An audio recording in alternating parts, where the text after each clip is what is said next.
त्यांची करमणूक होणार आणि मत मात्र इंडिया आघाडीला मिळेल। 30 पेक्षा अधिक जागा जिंकत आहोत, त्यामध्ये 6च्या 6 जागा मुंबईतल्या असल्या पाहिजेत।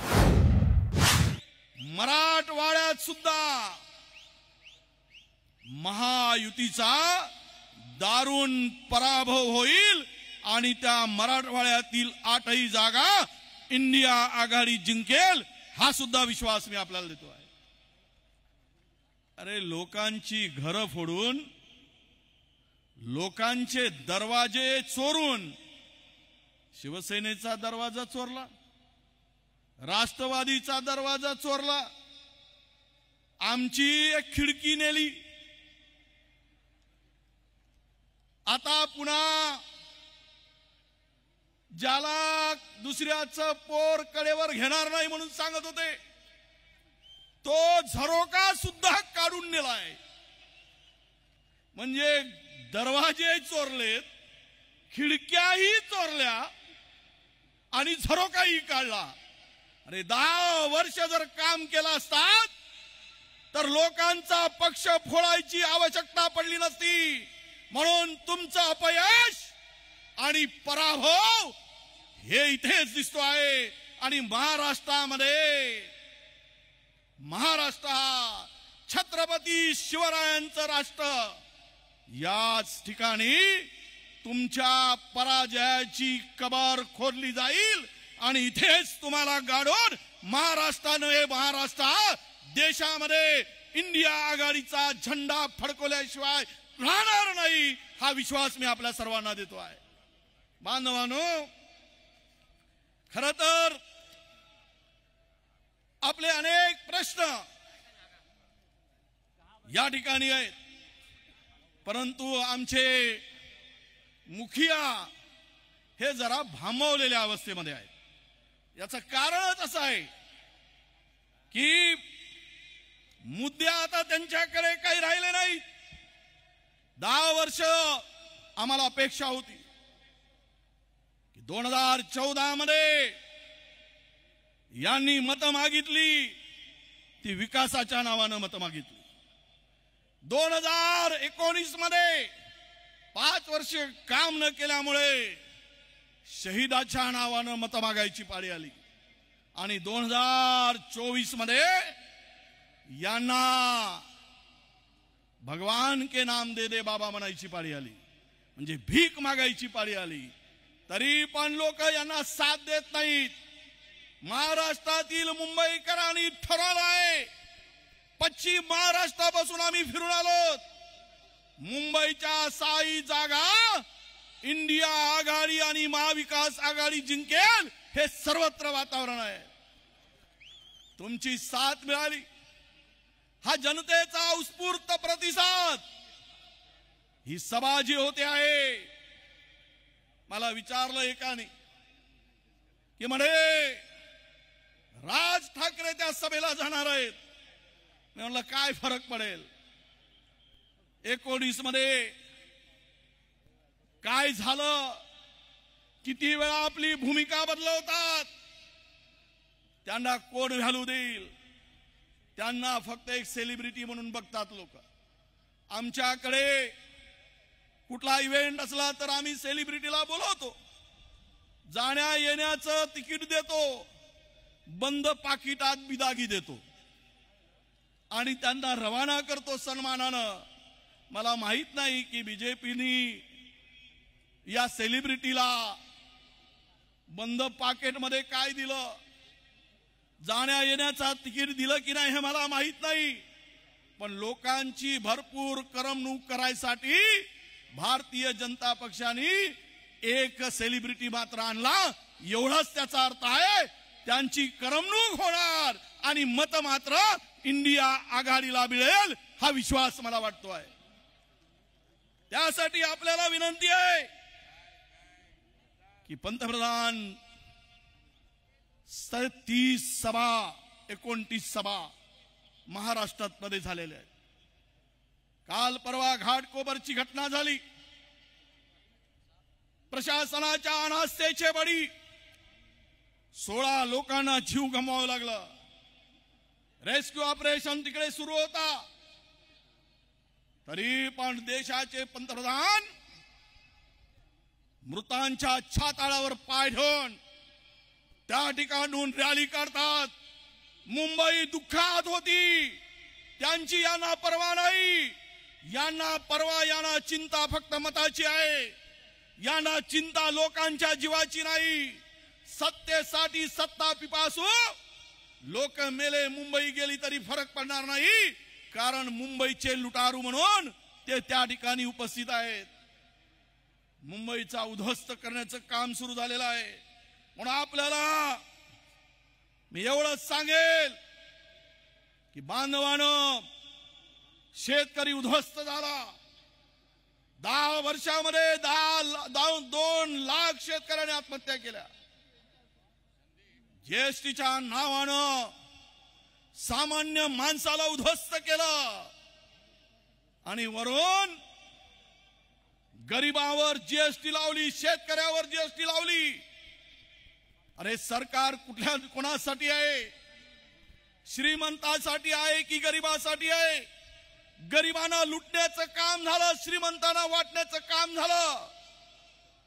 10 वर्षामध्ये सामान्य माणसाचं जगणं कठीण केलं आणि वरून हे सांगतात कि हमारी सरकार भ्रष्टाचारियों को जगह नहीं देगी, हम भ्रष्टाचारियों को साथ में नहीं रखेंगे. वारे मोदी साहब, 3 दिवसापूर्वी त्या ठिकाणी भोपाळला सांगतात कि राष्ट्रवादी ने 70,000 करोड़ रुपए का घोटाला किया आणि तिसऱ्याच दिवशी त्यांना बोलवून उपमुख्यमंत्री करतात. मला एकाने सांगितलं, म्हटलं काय झालं असेल? म्हटलं काही झालं नाही. त्या अजितला म्हटलं असेल, बेटा अजित इधर आ जा.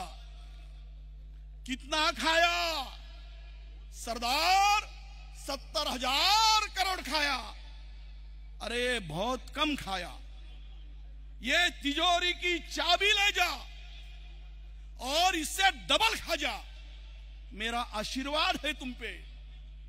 जो जास्त खाईल त्याला मुख्यमंत्री, त्याच्यापेक्षा कमी खाईल त्याला उपमुख्यमंत्री, आणि ज्यांना ईडीची चौकशी झाली सुरू झाली की त्याला लोकसभेची उमेदवारी.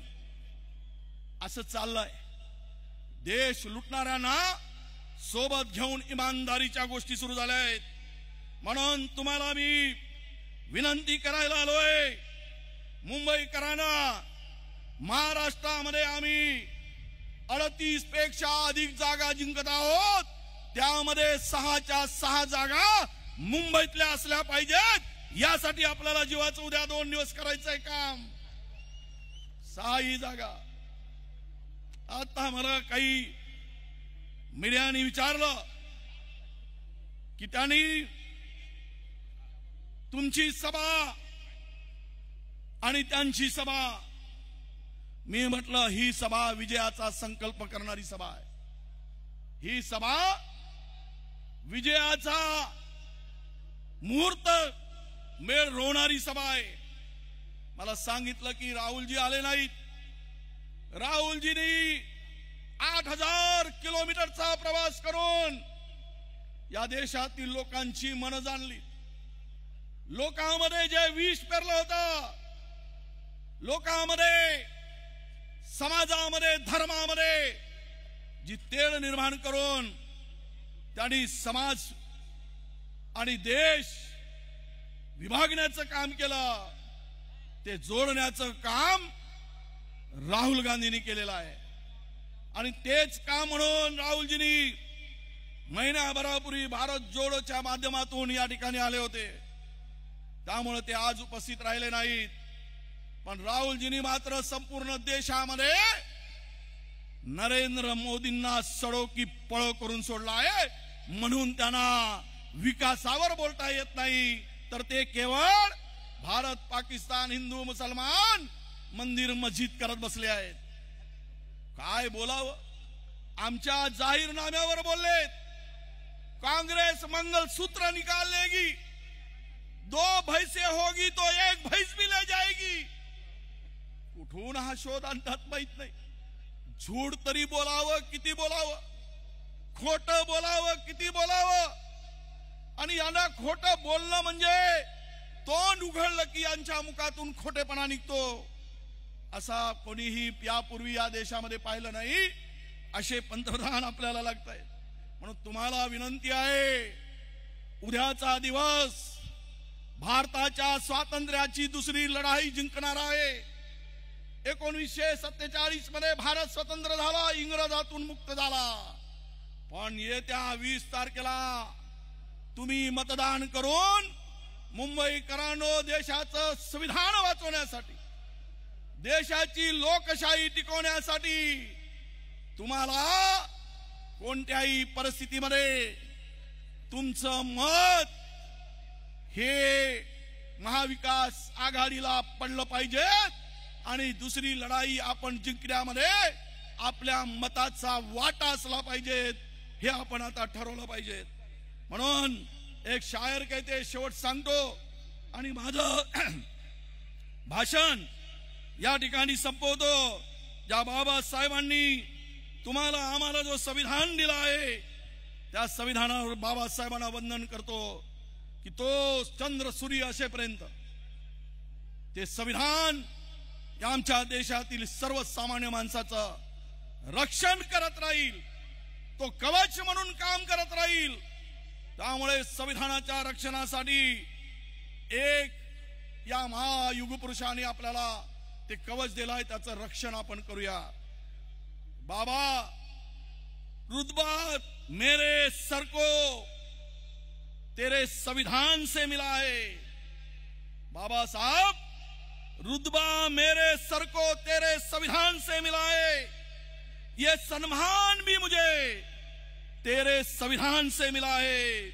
अरे औरों को जो भी मिला होगा मुकद्दर से मिला होगा, हमें तो मुकद्दर भी बाबा तेरे संविधान से मिला है। आणि अशा संविधानाचं रक्षण करण्यासाठी तुम्ही आम्ही मिळून इंडिया आघाडीचा झेंडा आपण फडकवूया, असा विश्वास व्यक्त करतो। आणि शेवटचं सांगतो, लोग झूठ कहते हैं, जिंदा रहेंगे तो फिर मिलेंगे। लोग झूठ कहते हैं, जिंदा रहेंगे तो फिर मिलेंगे। हम कहते हैं, अरे मिलते रहोगे तो जिंदा रहोगे, मिलते रहोगे तो जिंदा रहोगे। म्हणून 20 तारखेला महाविकास आघाडीच्या पंजा मशाल या चिन्हाची बटन दाबून 6 उमेदवारांना प्रचंड बहुमताने विजय करा, अशी नम्र विनंती करतो, नतमस्तक होऊन विनंती करतो आणि माझ्या शब्दाला विराम देतो। धन्यवाद। जय हिंद, जय महाराष्ट्र, जय सेवा, जय भीम, सलाम वालेकुम, राम राम। देश विदेशातील प्रत्येक घडामोडींचे लाईव्ह अपडेट मिळवण्यासाठी आता साम टीव्हीच्या सर्व सोशल मीडिया प्लॅटफॉर्मला लाईक, फॉलो आणि सबस्क्राईब करा। तसंच सर्व नोटिफिकेशनसाठी बेल आयकॉन प्रेस करायला विसरू नका।